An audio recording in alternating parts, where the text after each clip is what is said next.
High বন্ধুরা, আমি সঞ্চালি। আমার চ্যানেলে সবাইকে স্বাগত জানাই। আশা করছি সবাই ভালো আছো, সুস্থ আছো। আজকের ভিডিওটা এখান থেকেই শুরু করলাম।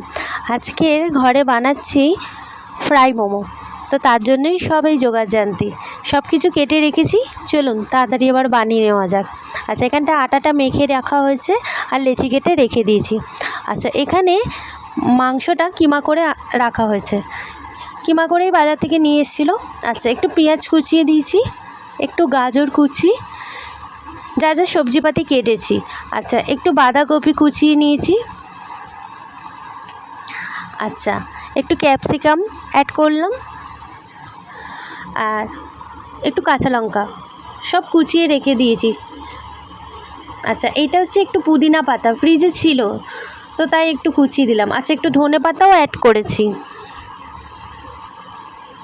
আর এখন দিচ্ছি একটু সাদা তেল, ভালো করে এবার মাখিয়ে নেব। আচ্ছা, একটু গোলমরিচের গুঁড়ো, স্বাদ মতো অল্প মতন একটু গোলমরিচের গুঁড়ো। আচ্ছা, একটু সোয়া সস। এই যে সবজিপাতিগুলো রয়েছে এটা তো মাখিয়ে নিচ্ছি, একটু কড়াইতে নাড়াচাড়া দিয়ে নেবো, নাহলে তো সিদ্ধ হবে না। আচ্ছা, একটু গন্ধরাজ লেবুর রস অ্যাড করলাম।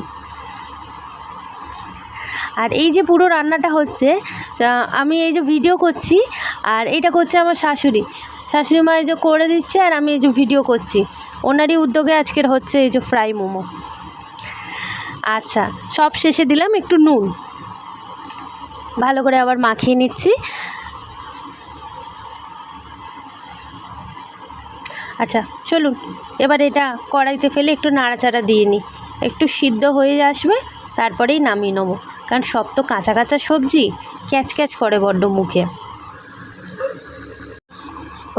ওই জন্য একটু কড়াইতে ফেলে একটু নাড়াচাড়া দিয়ে নিলাম, 10-15 মিনিটের মতন একটু নাড়াচাড়া দিচ্ছি। আচ্ছা, এখানে ওই যে আটার লেচি কেটে রাখা হয়েছিল, লুচির মতন আকারে বেলে নেওয়া হয়েছে। আর এখানে এই যে মোমোর পুরটা ভরা হচ্ছে। এবার গরম গরম তেলে ভাজবো। এবার চলুন তেলটা গরম বসাই। কড়াইতে তেল গরম করতে দিয়েছিলাম আর এই যে এক এক করে এবার মোমোগুলো দিয়ে দিচ্ছি, চটপট ভেজে নেব। এই যে এখানে অনেকগুলো ভাজাও হয়ে গেছে আর ভাজা হচ্ছে তো সবাইকে দিচ্ছি। বাচ্চাগুলো ওই জন্য তাড়াতাড়ি বলছে দাও দাও। আচ্ছা, এটা এখন এই যে সাজিয়ে নিয়েছি প্লেটটা, এই যে এটা এখন আমার বড়মশাইকে দিচ্ছি। তো আজকের মতো এখানেই ভিডিওটা শেষ করলাম। ভালো লাগলে লাইক করে দিও।